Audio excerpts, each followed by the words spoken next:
El tema que vamos a desarrollar es el tema de química de superficies, donde vamos a estudiar qué son los coloides, las dispersiones coloidales y las propiedades de los coloides. El estudio de las propiedades del estado coloidal constituye uno de los capítulos fundamentales de la físico-química fisiológica, porque en los más diversos aspectos de la actividad funcional de las células aparecen manifestaciones de las propiedades coloidales de la materia viva, que aproximadamente en un 90% se encuentra en forma coloidal. En la clasificación de las dispersiones indicamos las características que definen a las soluciones coloidales. Hay sustancias que siempre forman disoluciones de carácter coloidal por el tamaño considerable de sus moléculas, coloides moleculares, pero esta propiedad depende solo de su masa molecular grande y no de ninguna característica química. Cuando las partículas del soluto son mucho más grandes que las del disolvente, el sistema es heterogéneo. Solo hay una fase discontinua en el seno de otra continua, lo cual explica las propiedades más características de los coloides, sus diferencias con las disoluciones verdaderas, y los define.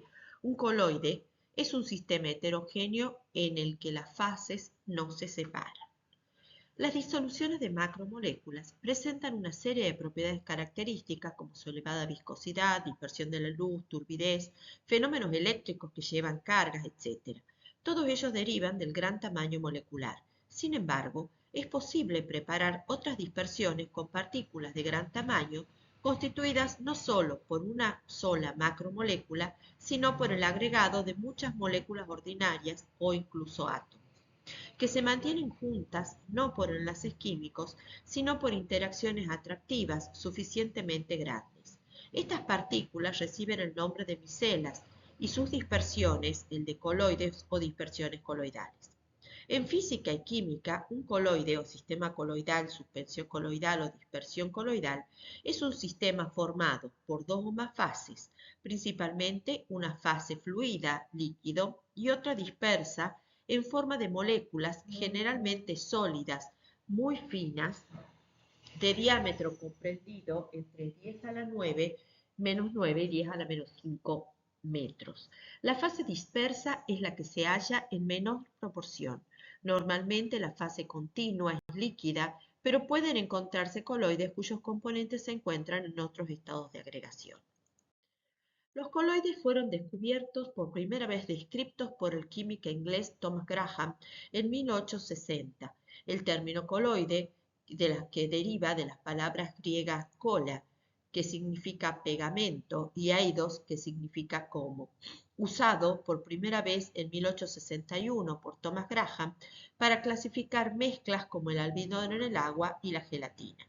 Soluciones viscosas lentamente difusibles que no atraviesan membranas semipermeables. Thomas Graham demostró que las soluciones coloidales no pueden pasar el papel pergamino, mientras que los solutos de una solución verdadera sí lo pasan. Inventó así el proceso conocido como diálisis, el cual hace posible separar coloides de un sistema que contiene tanto coloides como sustancias en solución verdadera. Es este el principio que se utiliza en medicina para la hemodiálisis, el llamado lavado de la sangre, inventado en plena Segunda Guerra Mundial por un médico holandés. Aunque ya Graham a mediados del siglo XIX acuñó el término coloide para distinguir este tipo de sistemas de disoluciones, y a finales de ese mismo siglo, padres de la química moderna como Van 't Hoff, Oswald o Nernst, entre otros, mostraron su admiración e interés por las sorprendentes propiedades de estos sistemas, entre ellos el efecto Tyndall. Ese interés no fue seguido por el mundo químico y solo en el primer tercio del siglo XX la importancia industrial que fueron adquiriendo los coloides y su frecuente presencia en sistemas bioquímicos relanzaron su interés científico, técnico y académico. El tamaño de las partículas de soluto en soluciones ordinarias es entre 1 y 10 Armstrong. Hay muchos sistemas cuyas partículas van desde el límite superior de las soluciones ordinarias hasta los micrones. Estos sistemas formados por partículas disueltas o dispersas que se miden desde un hasta micrones se llaman coloides. Las dispersiones que son los que se encuentran acá en rojo. Las dispersiones de partículas mayores son consideradas como simple mezclas. Los coloides ocupan una posición intermedia entre las soluciones de sustancias, entre las disoluciones y las dispersiones. Los coloides se diferencian de las suspensiones químicas principalmente por el tamaño de las partículas en la fase dispersa. Las partículas en los coloides no son visibles directamente al microscopio convencional, ¿sí? Como si las dispersiones, pero sí son visibles en el microscopio electrónico. Al reposar, las fases de una suspensión química se separan, mientras que las del coloide no lo hacen. La suspensión química es filtrable, ¿sí? Como ustedes pueden ver, mientras que el coloide no es filtrable. Un grupo heterogéneo abarca desde una proteína de un peso molecular de 686.000, como el fibrinógeno, hasta una mitocondria o una bacteria. No se ven al microscopio común y sí poseen carga eléctrica. En todo sistema disperso formados por partículas va a haber una fase dispersa discontinua y una fase dispersante continua.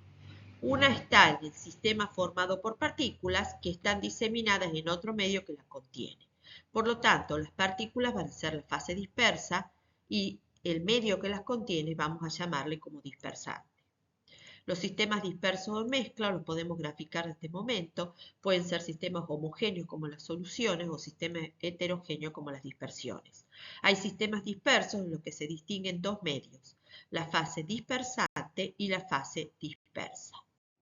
De acuerdo también al tamaño de partículas, dentro de los sistemas dispersos ya hemos visto que lo podemos distinguir en las dispersiones gruesas, las dispersiones coloidales y la solución verdadera, donde no se distingue el soluto y el solvente a simple vista. Las soluciones verdaderas son partículas que miden menos de 1 nanómetro, son invisibles al ultramicroscópico, dializan, difunden por membrana, partículas no se depositan en el fondo y la fase dispersa no llega a obstruir la luz, se aprecia como claro y transparente. Por ejemplo, soluciones salinas como el suelo fisiológico o la solución de glucosa. Una dispersión coloidal es aquella que está entre 10 y 1000 Armstrong, son micelas visibles al ultramicroscopio, sustancias que no filtran a través de una membrana semipermeable mediante un mecanismo denominado diálisis, por su tamaño dispersan o refractan la luz, el sistema de apariencia turbia o translúcida y no se depositan en el fondo por gravedad. Puede ser la albúmina, goma arábica, agar-agar. O las dispersiones groseras, que miden más de 1000 Armstrong, son partículas visibles a simple vista o al microscopio común, partículas que no dializan, por gravedad se depositan en el fondo, se aprecian como un líquido opaco, reflejan la luz y los ejemplos son aguas con detritus o con arenilla o la misma leche. La clasificación de coloides la podemos realizar mediante el tamaño de las partículas y se van a clasificar en soluciones de macromoléculas, coloides de asociación y dispersiones coloidales. Las soluciones de macromoléculas son soluciones de moléculas tan grandes que quedan dentro del intervalo coloidal. Por ejemplo, soluciones acuosas de proteína, alcohol vinílico, soluciones de bucle u otros materiales muy polimerizados. Los coloides de asociación son soluciones de sustancias solubles de bajo peso molecular, las cuales, para una concentración en particular, se asocian formando agregados de tamaño coloidal, por ejemplo, sustancias jabonosas, o pueden ser micelas, o pueden ser membranas bislipídicas, etc. Las dispersiones coloidales pueden diferenciarse de una suspensión, una dispersión coloidal y una disolución verdadera. Pueden prepararse dispersiones coloidales de toda clase de sustancias en varios medios, cristalinos o no, electrolitos o no. Las partículas en dispersión no se ven en el microscopio ordinario y no son retenidas en filtros comunes. Las dispersiones coloidales son heterogéneas. Un medio es una fase y la sustancia pura es otra. El medio se llama medio dispersor, la sustancia es fase dispersa y la solución coloidal sistema disperso.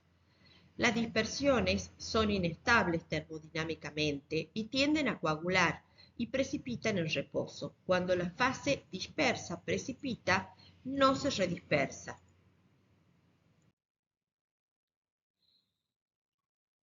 Según sea la fase dispersa y el medio dispersor, vamos a ver los diferentes tipos de dispersiones coloidales. Por ejemplo, en este caso, el coloide está formado por agua y por el aceite, donde las moléculas de aceite, la parte de las cabezas polares, rodean a las moléculas de agua y de esa manera se produce la dispersión coloidal. Aceite es la fase dispersante o medio, agua es la fase dispersa, es el que está en menor cantidad, y se le agrega, para que pueda producirse la dispersión coloidal, un agente estabilizante que sí posee esas cabezas polares que les digo, que son las que rodean a la molécula.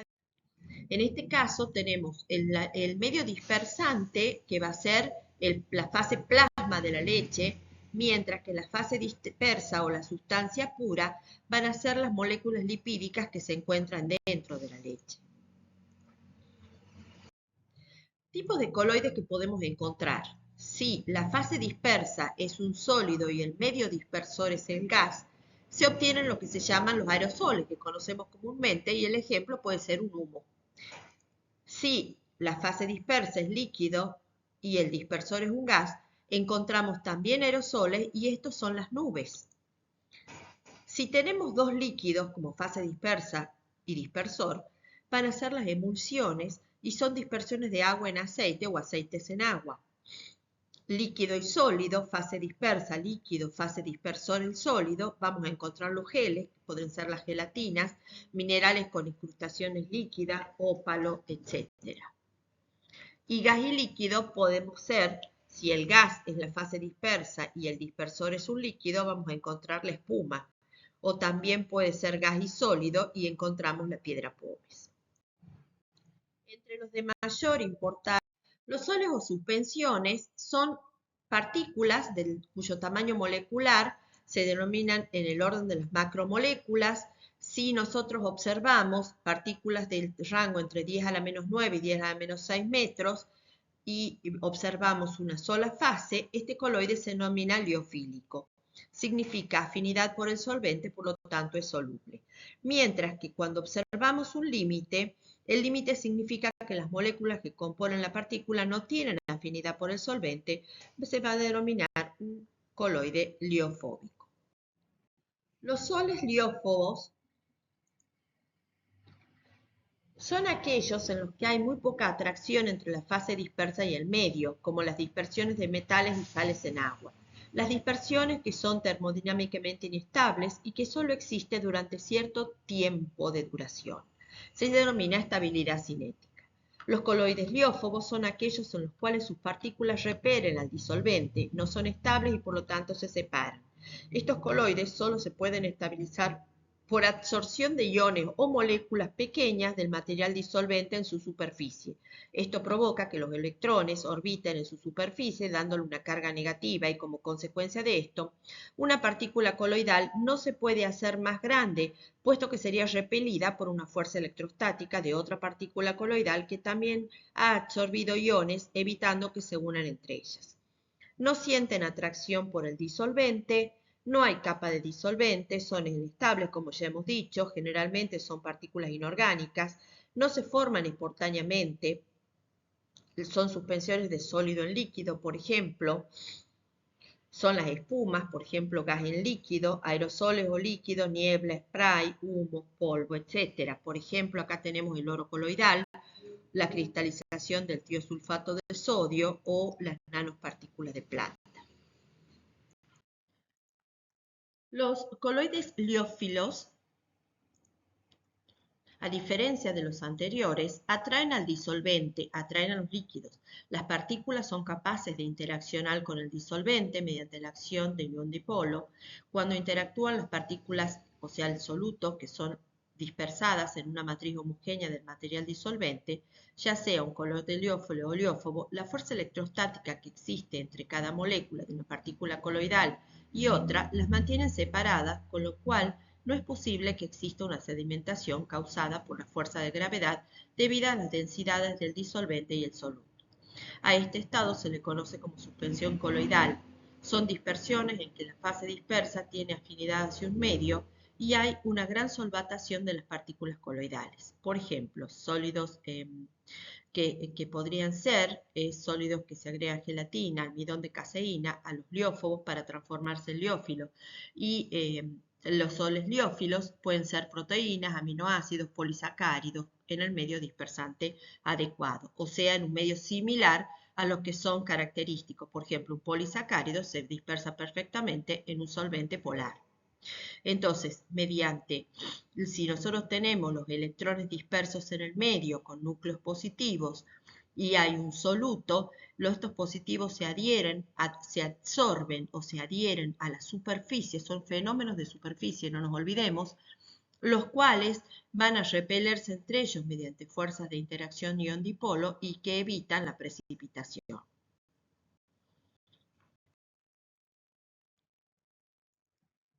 Para las dispersiones en agua se usan los términos hidrófobo o hidrófilo. Los coloides formados por partículas coloidales dispersas en agua se conocen como hidrocoloides. Los hidrocoloides pueden formar la forma de sol o gel. En forma de sol, el coloide presenta en lo principal las características de un líquido. Es el coloide más parecido a una solución común. En forma gel, el hidrocoloide presenta las características básicas de sólido. Se denominan hidrófobos, repulsión al agua, e hidrófilos, atracción al agua. Hay hidrocoloides reversibles que pueden existir en cualquiera de los dos estados y alternar entre el sol y el gel. Un ejemplo de estos es el agar, polisacárido que se extrae de ciertas algas marinas. El agar forma un gel cuando se dispersa en agua y se usa para solidificar los medios de cultivo de microorganismos, así como para espesar alimentos, aunque también hay que tener cuidado porque tiene efecto laxante. ¿Cómo se preparan estos soles? Se pueden preparar por condensación de partículas en solución o por dispersión de partículas gruesas en agregados más pequeños.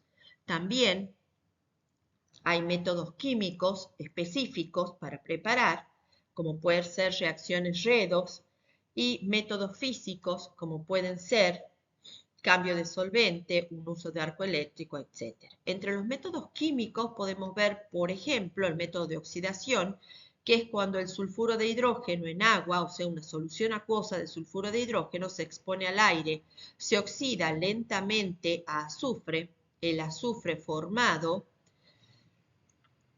permanece en el agua en estado coloidal y la solución así formada permanece y la solución tiene un aspecto ligeramente lechoso como se puede ver acá.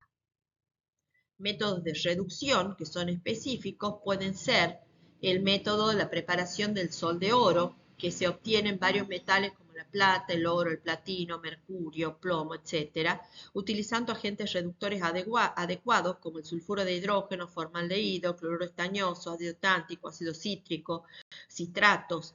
Se puede obtener sol de oro cuando la solución de tricloruro de oro diluido se trata con cloruro de estaño, por ejemplo.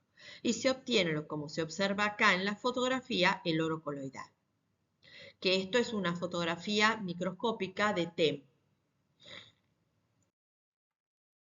También se pueden preparar por emulsificación. La emulsificación es un proceso crucial en la formulación de diversos productos, desde alimentos hasta cosméticos, como existen varios mecanismos que facilitan la formación y estabilidad de las emulsiones. A continuación podemos detallar cada uno de ellos. Por ejemplo, la reducción de la tensión superficial. La emulsificación efectiva generalmente se asocia con la reducción de la tensión superficial interfacial entre fases de líquidos que son típicamente agua y aceites. Los surfactantes actúan como agentes tensoactivos, reduciendo esta tensión y permitiendo que las gotas de una fase se distribuyan uniformemente en la otra. Un film emulsionante. Las emulsiones crean una película alrededor de las gotas de la fase dispersa. Esta película estabiliza las gotas al mantenerlas separadas y prevenir que coalescan, es decir, que se unan y formen gotas más grandes. Los emulsionantes pueden ser naturales, como la lecitina, proveniente de la soja o yema de huevo, o sintéticos, como los mono y diglicéridos. Viscosidad del medio. Como se mencionaba, ciertos emulgentes pueden aumentar la viscosidad de la fase continua normalmente acuosa de la emulsión. Esto crea una mayor resistencia al movimiento de las gotas y previene su sedimentación o agregación. Los hidrocoloides, como la goma arábica o el tragacanto, ayudan a mantener la emulsión estable mediante la mejora de la estructura del medio, por estabilización estérica o electroestática. Los emulsionantes pueden proporcionar estabilidad estérica al crear una capa alrededor de las gotas que impide que se acerquen lo suficiente como para unirse. Además, si los emulsionantes poseen carga eléctrica, pueden generar repulsión electrostática entre las gotas, lo que también contribuye a su estabilidad. Por agitación y procesamiento, durante la emulsificación, la agitación mecánica o el uso de homogeneizadores es fundamental para dispersar las fases y promover la formación de pequeñas gotas. La intensidad y el tiempo de agitación pueden influir en el tamaño de las partículas y por lo tanto en la estabilidad de la emulsión. Y por último, la temperatura también puede afectar la viscosidad de los líquidos y la solubilidad de los emulgentes, lo que puede influir en la formación y estabilidad de las emulsiones. En resumen, la emulsificación es un fenómeno complejo que implica interacciones físicas y químicas que permiten que dos líquidos inmiscibles se mezclen de manera estable. Esta compresión es esencial para las diversas aplicaciones a nivel industrial y científico. También, como hemos visto entonces, un resumen de todo lo que hemos visto, ¿qué se necesita para emulsificar? Se necesita una agitación, pero con la agitación yo puedo lograr una emulsificación. Pero si no tengo un agente estabilizante o disminuyo la tensión superficial de cada uno de los componentes, no voy a lograr la estabilidad en la emulsificación y con el tiempo se van a separar. Este agente emulsificante reduce esa tensión superficial, que es lo que ya habíamos visto en la diapositiva anterior. Los métodos físicos pueden ser cambio de solvente, uso de arco eléctrico o molino coloidal para desintegrar los agregados de los sólidos. Puede ser por dispersión inicial.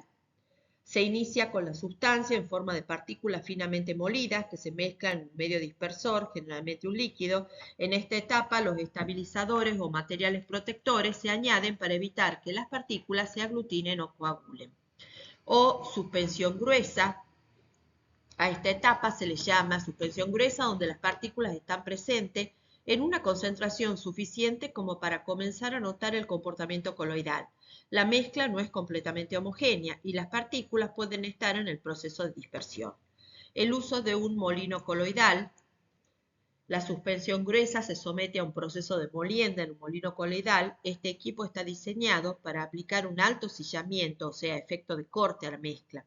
Al utilizar dos discos metálicos pesados que giran en direcciones opuestas, se crea un entorno donde las partículas son forzadas a pasar a través de un espacio extremadamente pequeño, lo que provoca una reducción en el tamaño de las mismas y mejora la homogeneidad de la mezcla.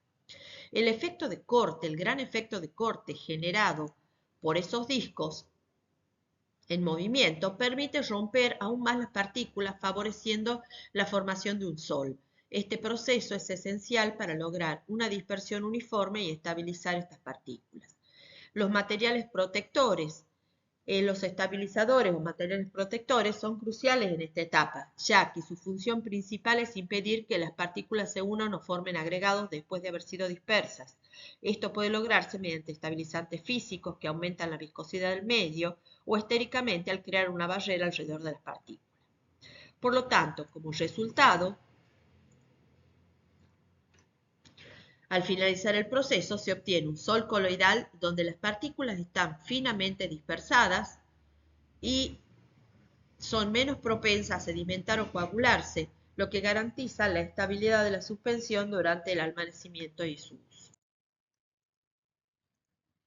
La dispersión eléctrica, que es otra forma de generar partículas coloidales, es un arco voltaico, es un método utilizado para la generación de nanopartículas metálicas a partir de un metal en estado sólido. Este proceso se basa en la creación de un arco eléctrico entre dos electrodos del metal, lo que provoca la vaporización del metal en un punto de contacto y posterior condensación en forma de partículas en un medio circundante. El proceso de dispersión eléctrica mediante un arco voltaico sigue de esta manera. Tenemos los electrodos, se utilizan dos electrodos del metal, que serían estos que ustedes ven acá, este de acá y este de acá. Se utilizan, que generalmente son del mismo material que se desea dispersar. Los electrodos están colocados en el medio adecuadamente seleccionado, que puede ser un gas inerte como el argón o un líquido como agua o aceite, dependiendo del proceso específico. La generación del arco voltaico, al aplicar un voltaje alto entre los electrodos, se genera un arco eléctrico que produce temperaturas muy elevadas en el área de contacto. Esto significa que la corriente eléctrica fluye a través del aire o del medio, ionizando las partículas circundantes y generando plasma. La vaporización del metal se debe al intenso calor provocado que se provoca por el metal en los electrodos. Esto crea un plasma que contiene átomos o moléculas del metal en estado gaseoso. La formación de las nanopartículas, mediante que el plasma se expande y se enfríe, los átomos del metal comienzan a condensarse y formando las nanopartículas. Estas pueden tener un rango de tamaños y formas dependiendo de las condiciones del proceso, como temperatura, presión y duración del arco voltaico. O sea que mediante este método podemos modelizar, si queremos, partículas coloidales circulares, triangulares o según sea para qué se vayan a usar y el tamaño de las mismas. Y por último, la recolección y estabilización. Las nanopartículas generadas se pueden recolectar y luego estabilizar usando diversas técnicas. Esto es importante para evitar que se aglutinen o se puedan oxidar. Pueden ser dispersantes, estabilizadores o superficies para mantenerlas bien. Las ventajas: producción de nanopartículas de alta pureza y calidad, procesos rápidos y eficientes, posible controlar el tamaño y la forma de las partículas ajustando a las condiciones. Las desventajas: requieren equipos costosos y medidas de seguridad debido a las altas temperaturas y naturaleza del arco eléctrico. La pulcritud y el control del ambiente son críticos para evitar la contaminación de las nanopartículas.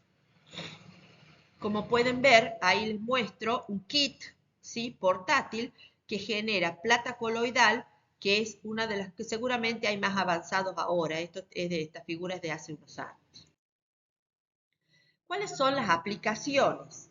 Para obtener un coloide, las aplicaciones que nosotros tenemos de estos coloides generados mediante un arco voltaico pueden ser catalizadores, que son nanopartículas metálicas utilizadas para catalizar reacciones químicas, electrónicas, en la producción de materiales semiconductores y componentes eléctricos, en medicina, sistemas de entrega de fármacos, terapia fototérmica.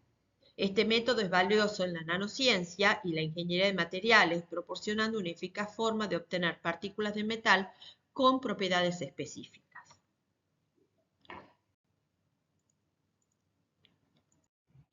Para obtener un coloide puro se purifican, vamos a presentar solamente 3 de los métodos que hay para obtener un coloide puro: por diálisis, electrodiálisis o ultrafiltración. La diálisis, en este método de diálisis, el sol se purifica permitiendo al electrolito difundirse por una membrana porosa como el pergamino, celofano, colidión, que es permeable a moléculas de bajo peso pero no a partículas coloidales. Mediante una membrana permeable ponemos una separación entre una solución que contiene nuestro coloide a purificar y una solución y un solvente donde están disueltas nuestras partículas coloidales. Que esta membrana es permeable a las moléculas pequeñas, tales como sales y azúcares, pero no permite pasar a moléculas grandes. Mediante el fenómeno de difusión, estas moléculas pequeñas pasan al otro lado de las membranas a través de un procedimiento de difusión hacia la solución diluida del otro lado. Este movimiento ocurre debido a la diferencia de concentración en ambos lados de la membrana. La separación de los componentes se logra con el tiempo. Las moléculas pequeñas se equilibran a través de la membrana, mientras que las moléculas más grandes quedan atrapadas a un lado. Esto permite purificar el electrolito u otras sustancias en la solución inicial. ¿Qué aplicaciones tenemos de esto? Tratamientos de agua, en la industria farmacéutica, en la medicina, en la ciencia de los materiales. En conclusión, el uso de las membranas semipermeables es una técnica eficaz para la purificación de soluciones, permitiendo que los electrolitos y otros componentes de bajo peso molecular se difundan, mientras que las partículas coloidales y las sustancias más grandes se retienen. Esto resalta la importancia de las propiedades físicas de los materiales utilizados en procesos de separación y purificación.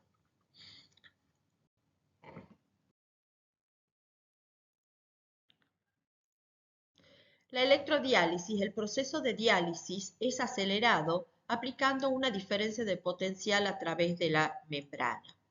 El proceso ordinario de diálisis es mucho más lento y para aumentar la purificación, la velocidad de purificación, la diálisis se realiza mediante la aplicación de un campo eléctrico. Este proceso se denomina electrodiálisis. Los iones presentes en la solución coloidal migran en direcciones opuestas a la aplicación de las cargas. La aplicación importante del proceso de electrodiálisis es la máquina renal artificial utilizada para la purificación de la sangre en los pacientes con daños en los riñones.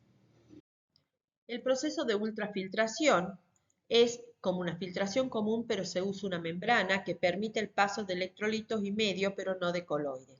El papel de filtro está impregnado con un coloideón, el cual es una membrana de microcelulosa impregnada en éster o alcohol. Entonces, como tenemos acá, por ejemplo, el esquema, nosotros tenemos el papel, ¿sí? Donde vamos a separar, donde acá quedan retenidos el coloide y va a pasar a través de la ultrafiltración. Las propiedades de las suspensiones o sólidos que vamos a ver acá son las físicas, coligativas, ópticas, cinéticas y eléctricas. Vamos a comenzar por las propiedades físicas. Dependen si los solos son liófobos o liófilos. Para los liófilos, que están diluidos, la densidad, tensión superficial y viscosidad no son muy diferentes del medio. Los soles liófilos presentan un alto grado de solvatación del suspensoide y modifican las propiedades del medio. La viscosidad aumenta en el sol que en el medio, es mayor en el sol que en el medio, la tensión superficial es más baja que en el medio. Propiedades coligativas. Estas en los soles son menores que para soluciones ordinarias, con excepción de la presión osmótica, en general son despreciables las propiedades. La razón se debe al tamaño de las partículas de los dos tipos de dispersoides. Si se disuelven 0,01 moles de soluto en 100 gramos de solvente, se obtiene una solución verdadera que contiene 0,01 partículas. Pero si la misma cantidad se dispersa coloidalmente para formar agregados que contengan 1000 moléculas por partícula, el número de partículas presentes será 1 sobre 1000 de las presentes en la solución verdadera. Luego el efecto coligativo será mucho menor.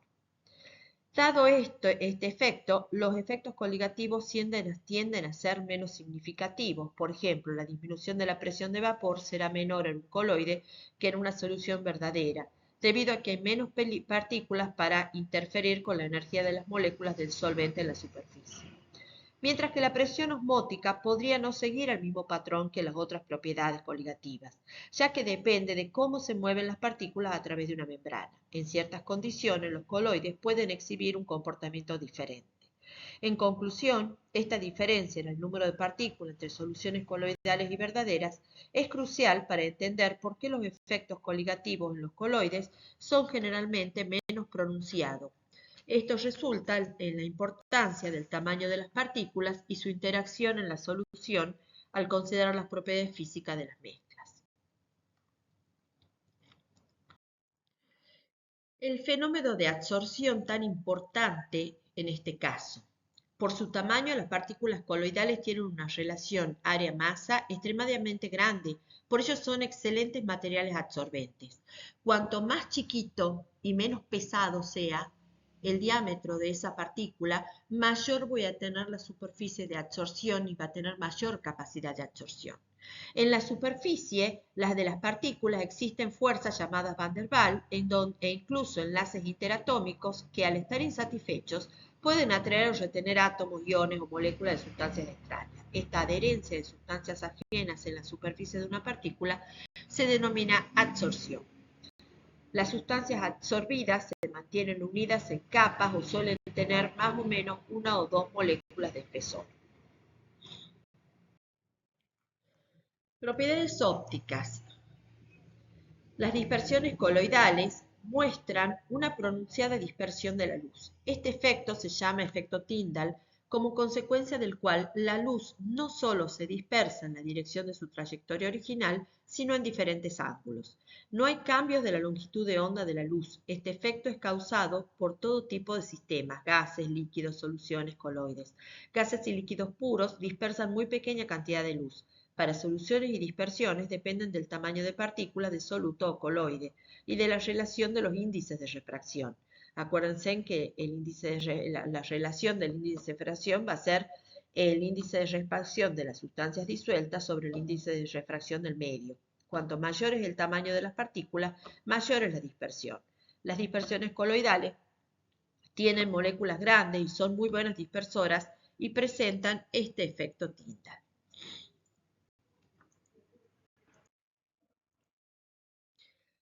Propiedades, por último, las propiedades ópticas. En el caso que habíamos descrito recién, el efecto Tyndall depende de esta relación, que va a ser la relación entre el índice de refracción de las partículas disueltas y el índice de refracción del medio. Las propiedades cinéticas las vamos a diferenciar en difusión, movimiento browniano y sedimentación. El fenómeno de difusión es un fenómeno en el cual es la repartición de partículas de un fluido en el interior de un solvente del otro. O sea, al esparcimiento de esa sustancia disuelta a través de un disolvente debido a los constantes movimientos al azar de sus partículas o iones. ¿Cuándo pueden ver perfectamente esto? Ustedes lo pueden haber visto cuando agregan, por ejemplo, el que ha hecho el práctico de número de transporte. Acuérdense que le poníamos a la solución de ácido clorhídrico unas gotas de cristal violeta como indicador. Cuando le agregan el cristal violeta, ustedes van a ver que el cristal violeta no se disuelve inmediatamente como puede ser la fenolftaleína. En este caso vemos que hay una difusión y con el tiempo va ocupando todo el lugar del recipiente que lo contiene y se forma la solución. Graham observó que las partículas coloidales difunden más lentamente que los solutos en las soluciones verdaderas. Einstein y otros demostraron que se puede hallar una expresión para la difusión de partículas coloidales en un medio suponiendo que se aplique la ley de Van 't Hoff para la presión osmótica y que las partículas coloidales sean consideradas esféricas y grandes comparadas con el medio. Con estas suposiciones, el coeficiente de difusión podemos calcularlo mediante la expresión de Van 't Hoff, donde con estas suposiciones, entonces, las partículas se difunden a través de un área unitaria por unidad de tiempo bajo un gradiente de concentración de 1 mol por centímetro. Por ejemplo, la inyección de oxígeno en el agua de un acuario. Vemos cómo se pueden difundir las partículas. Siguiendo estas suposiciones, entonces, consideramos las partículas esféricas. Entonces, podemos calcular el coeficiente de difusión, que lo vamos a llamar dF, como el número de moles de coloides que se difunden a través de un área unitaria, como ya habíamos dicho, por unidad de tiempo, bajo un gradiente de concentración de 1 mol por centímetro. Si entonces la ecuación, siguiendo la ecuación de Stokes y Einstein, que era igual a dRt sobre 6pi eta r por n, reemplazando el valor que nosotros teníamos, nos queda que d va a ser igual a rt por la raíz, o sea, todo lo que teníamos recién, donde reemplazamos por la raíz cúbica de 4pi por n sobre 3m por b, donde df es el coeficiente de difusión, eta la viscosidad, era el radio, era el número de Avogadro, T la temperatura, peso molecular es m grande y b el volumen específico parcial. Esta ecuación entonces nos sirve para determinar el radio y el peso molecular de las partículas. ¿Cuándo uso esta ecuación? Por ejemplo, hay un método que se llama DLS, que es un método que se aplica para medir el tamaño de las partículas coloidales, que tenemos un equipo acá en Tucumán con el cual podemos medir, y de esa manera, a través de la difusión mediante la ecuación de Stokes-Einstein, podemos despejar y determinar el radio y el peso molecular del mismo.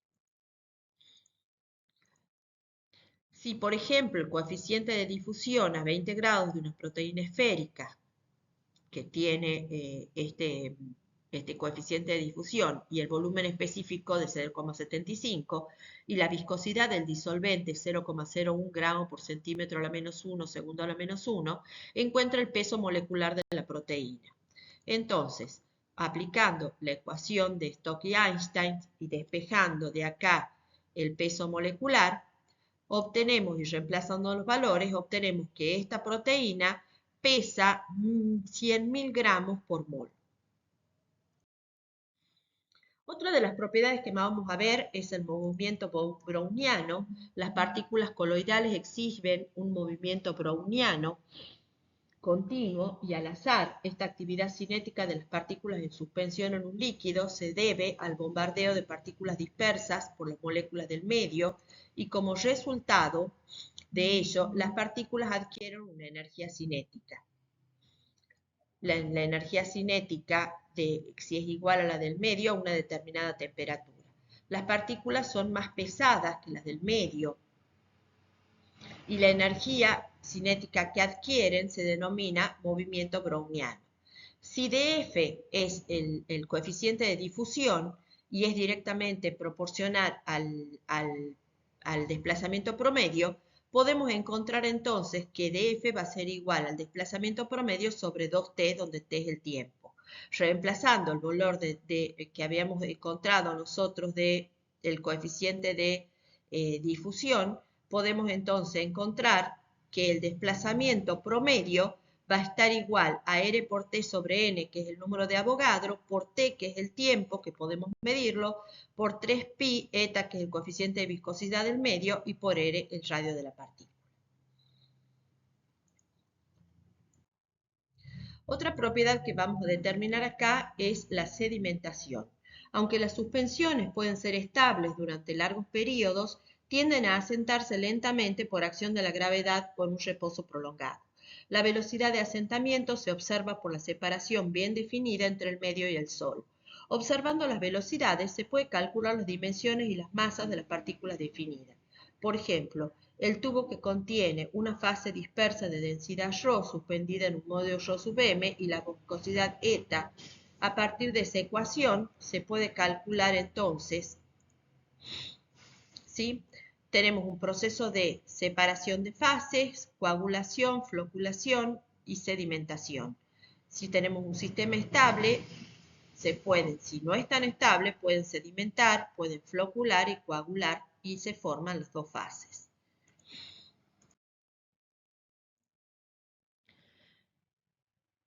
La sedimentación, entonces, vamos a considerar lo siguiente. La fase dispersa tiene una densidad ρ. El medio tiene una densidad ρ sub m y una viscosidad eta. Si la fase dispersa, la densidad de la fase dispersa es mayor que la del medio, entonces tenemos lo que consideramos la precipitación, dada por esa fuerza de gravedad, la cual tiene que, para poder precipitar, tiene como resistencia la fuerza de fricción del medio, ¿sí? Entonces, esa consecuencia de esas dos fuerzas en esta diapositiva.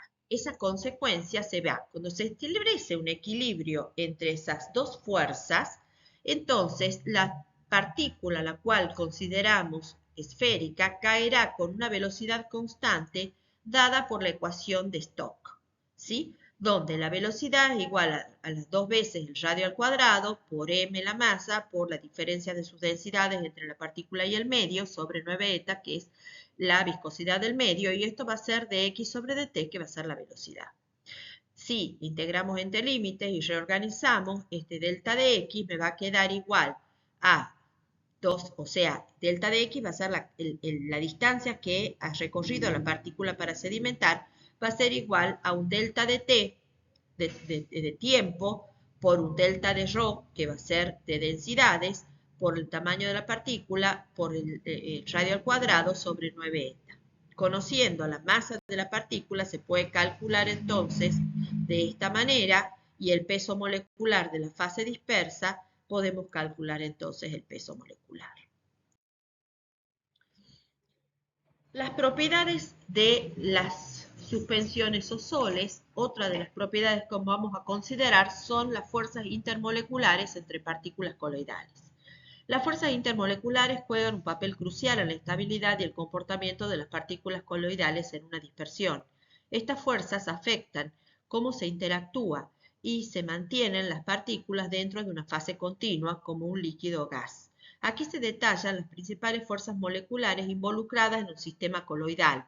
La estabilidad de estos sistemas está gobernada por un balance entre las fuerzas de tipo Van der Waals, que son fuerzas atractivas, y fuerzas repulsivas electrostáticas entre nanopartículas cargadas eléctricamente, según la teoría de LBO de Dershing, Landau, Berg-White y Overbeek. Si nosotros observamos en este esquema de energías, vamos a considerar las energías de repulsión en la parte superior y las energías de atracción en la parte inferior. A medida que crece la energía de atracción, vemos que hay una disminución de la energía de repulsión, mientras entonces esto en función de la distancia entre los coloides. Vemos que hay una energía de interacción neta en el máximo a una determinada distancia, y a una determinada distancia vamos a encontrar una energía de barrera, a la cual le vamos a llamar potencial Z, que me da el límite de la estabilidad. La combinación de estas fuerzas intermoleculares determina la estabilidad de las dispersiones coloidales.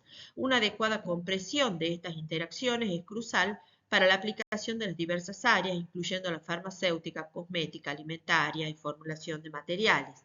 La manipulación de estas fuerzas permite a los científicos diseñar coloides con características determinadas para diferentes aplicaciones.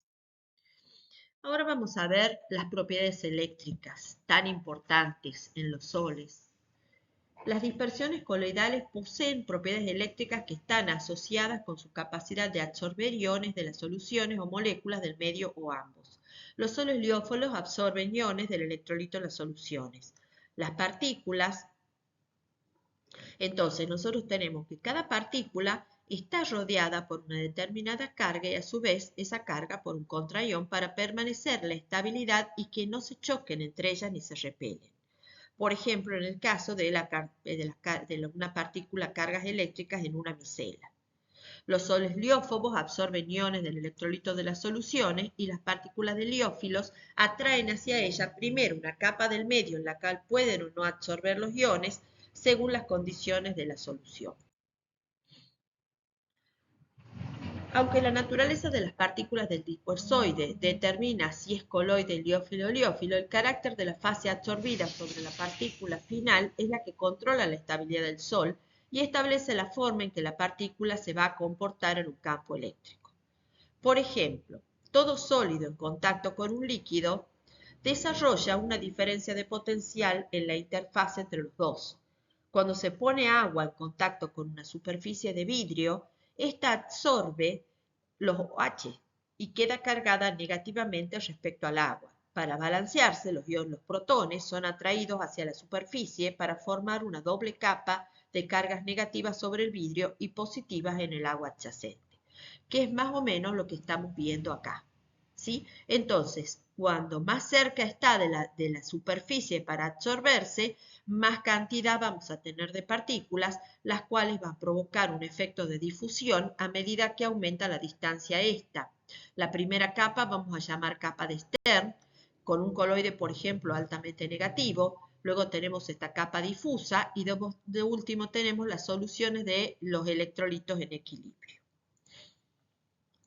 Un aspecto importante a tener en cuenta cuando se considera la estabilidad de los coloides metálicos son sus propiedades superficiales, las cuales son de gran importancia con vista a la aplicación ulterior de estos sistemas.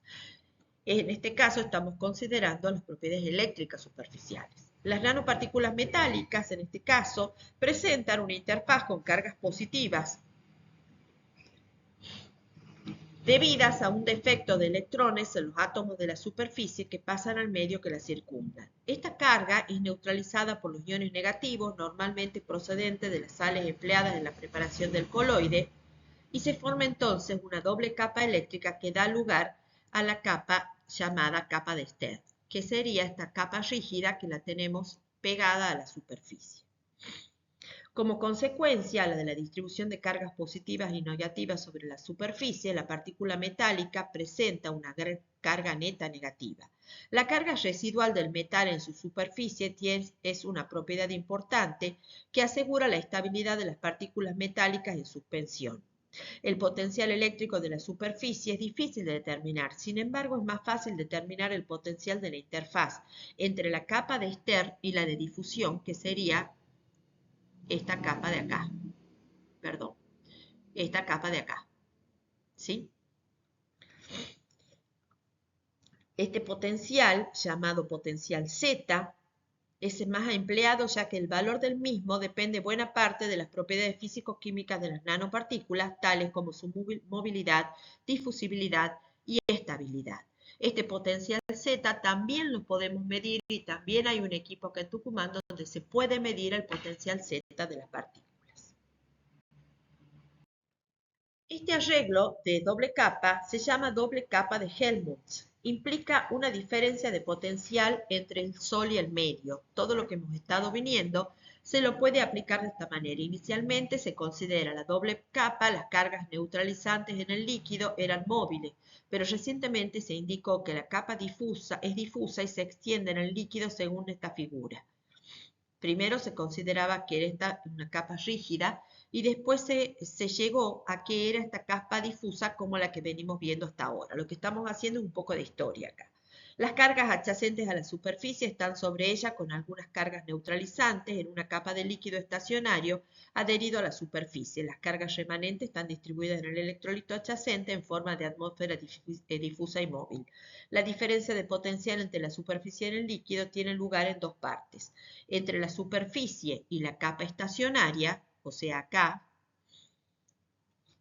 y entre la capa estacionaria y el cuerpo de la solución, o sea acá. Este último potencial cinético Z es el responsable, como ya hemos visto en la diapositiva anterior, de las propiedades de que ya hemos diferenciado. Entonces, acá vemos que primero fue descrita por Helmholtz en 1890 con esta primera capa rígida. Luego Guy Chapman presentó la difusión y entonces presentó un exceso de carga positiva, una doble capa difusa, mientras que la que estamos usando ahora es la capa de Stern, que es una capa donde primero tenemos una capa rígida que está pegada a la superficie y luego se va haciendo difusa a medida que se encuentra con los iones del electrolito.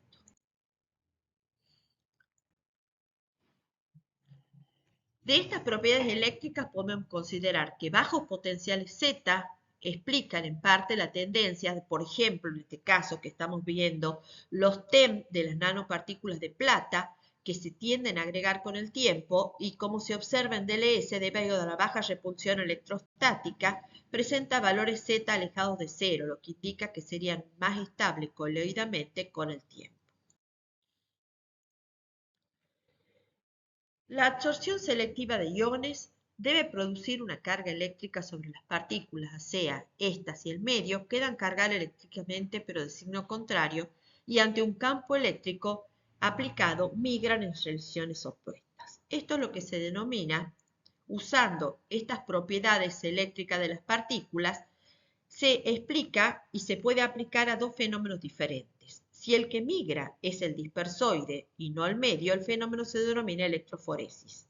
Si cuando se impide la migración del dispersoide, se obtiene la electroósmosis. Entonces vamos a explicar acá qué es la electroforesis.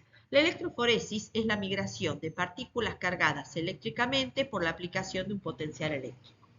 Cuando se mueve el medio bajo un potencial aplicado, esto se sigue según el aparato que estamos viendo acá, que se denomina tubo de Burton.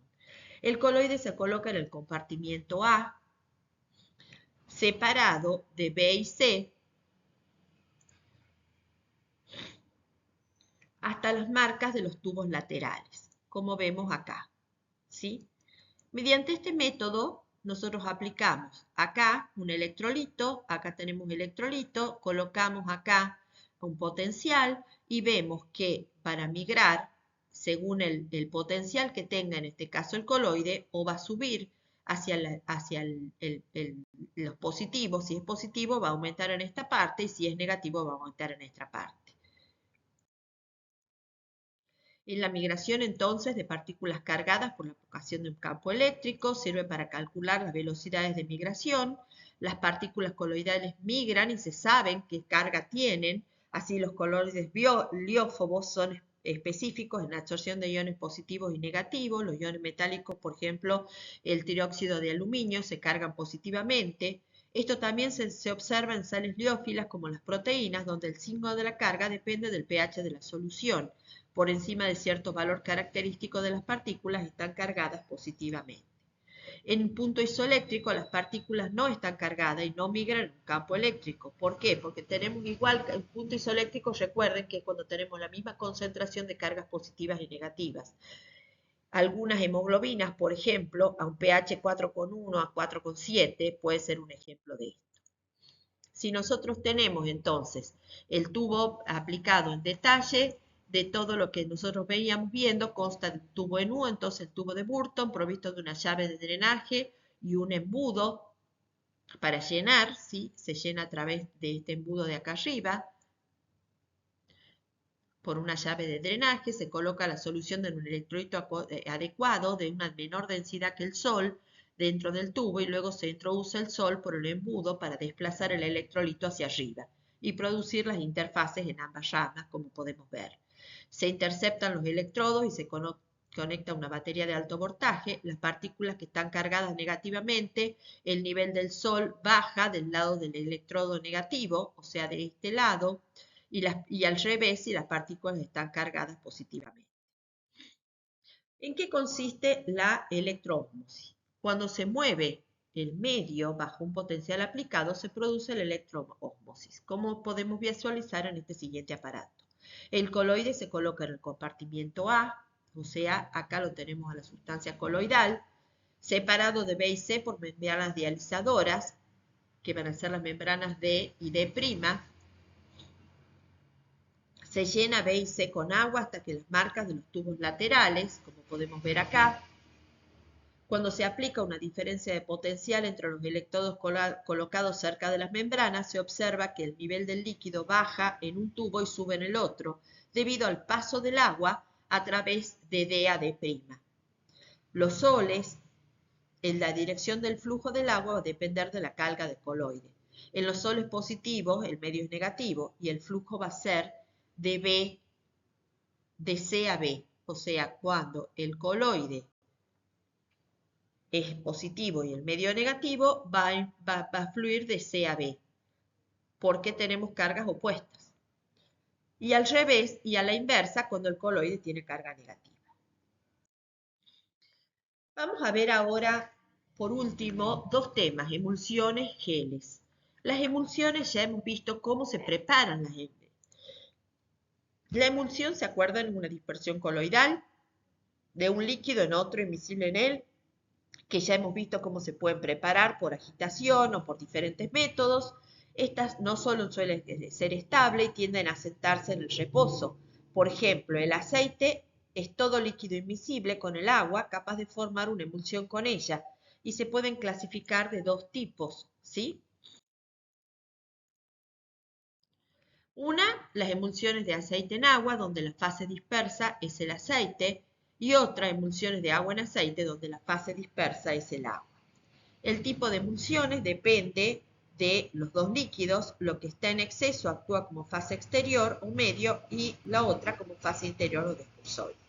El tipo de emulsión obtenida depende de la naturaleza del agente emulsionante usado. Los jabones de metales alcalinos, solubles en agua y sulfatos metálicos básicos favorecen la formación de emulsiones de aceite en agua.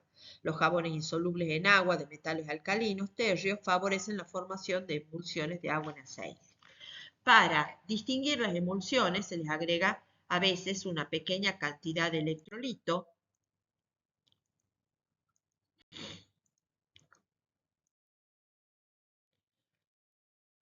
Si la fase exterior es agua, se hará conductora, pero si la fase es el aceite, es el medio dispersor, tendrá muy pequeño efecto sobre la conductancia. El tamaño de las partículas en la fase de la fase distribuida es mayor en las emulsiones que en los soles, desde 0,1 hasta 1 micro de diámetro. Las emulsiones suelen desdoblarse en sus líquidos constituyentes por calentamiento, congelación, agitación, centrifugación, agregado de un electrolito como un agente salino de la fase dispersa o destrucción química del agente emulsionante. La centrifugación se usa para separar, por ejemplo, la crema de la leche, el agua del aceite. Los métodos usados para la destrucción del agente emulsionante dependen de su naturaleza. Por ejemplo, la precipitación de un aceite en emulsión acuosa estabilizada con jabón de sodio o potasio por medio de un ácido fuerte. El ácido hidroliza el jabón liberando el ácido graso y como este no es un buen agente emulsionante, la emulsión se separa. Entonces, como vemos si la fase exterior es agua va a ser conductora, si la fase exterior es aceite va a tener muy poco efecto en la conductancia. Por último, veamos qué son los geles. La coagulación de un soliófobo oleófilo produce un precipitado que puede ser o no gelatinoso. Si las condiciones son adecuadas, se puede obtener la fase dispersa como una o más o menos rígida, conteniendo en ella todo el líquido. El producto de esta que se forma se llama gel y el proceso gelificación. Los geles se preparan por diferentes métodos: enfriamiento, doble descomposición o metálisis y cambio de solvente. Para preparar por enfriamiento se preparan geles de agar-agar y de gelatina, enfriando una dispersión no muy diluidas en ellos en agua caliente. Al enfriarse el sol, las partículas dispersas muy hidratadas pierden su estabilidad, se aglomeran en masas más grandes, se acoplan para formar una estructura semirrígida de gel que atrapa todo el medio libre. Por doble descomposición o metálisis, la formación de geles de ácido salicílico por adición de un ácido a una solución acuosa, por ejemplo, de salicilato de sodio. El ácido salicílico liberado es gelatinoso debido a la hidratación y pasa a ser un gel sólido. O por cambio de solvente, algunos geles se obtienen cambiando el solvente en el cual está disuelto una sustancia por otro en el cual es más insoluble. Por ejemplo, un gel de acetato de calcio. Si a una solución acuosa se añade sal, aparecen súbitamente como una dispersión coloidal que se transforma luego en un gel conteniendo todo el líquido. Estos se pueden clasificar en dos tipos: elásticos, como el agar-agar y la gelatina, donde el gel elástico completamente deshidratado es regenerable por la adición de agua, a diferencia de otros. Las fibrillas de sus componentes son más flexibles por hidratación y se expanden para formar uno nuevo. En los inelásticos la estructura es más rígida y aunque absorben agua, no se expanden lo suficiente para absorber todo el líquido. Los geles elásticos parcialmente deshidratados pueden absorber agua al sumergirse en el solvente. Si la cantidad absorbida es grande, se produce una expansión apreciable o hinchazón. Muchos genes elásticos o inelásticos experimentan contracción de volumen en reposo por exudación del solvente. Este proceso se llama sinéresis. La transformación sol-gel es reversible y se llama tixotropía. Esta reversibilidad se observa en los geles que se preparan por enfriamiento, excepto que la licuefacción se produce por calentamiento y la gelificación al descender la temperatura, que es bastante definida y reproducible en este tipo de transformación. Muy bien, con esto hemos terminado la clase del tema coloides. La bibliografía la tienen acá. Esa bibliografía se encuentra tanto en biblioteca como en la cátedra, y lo que no haya quedado claro pueden recurrir a las horas de consulta y a la clase teórica que se dictará.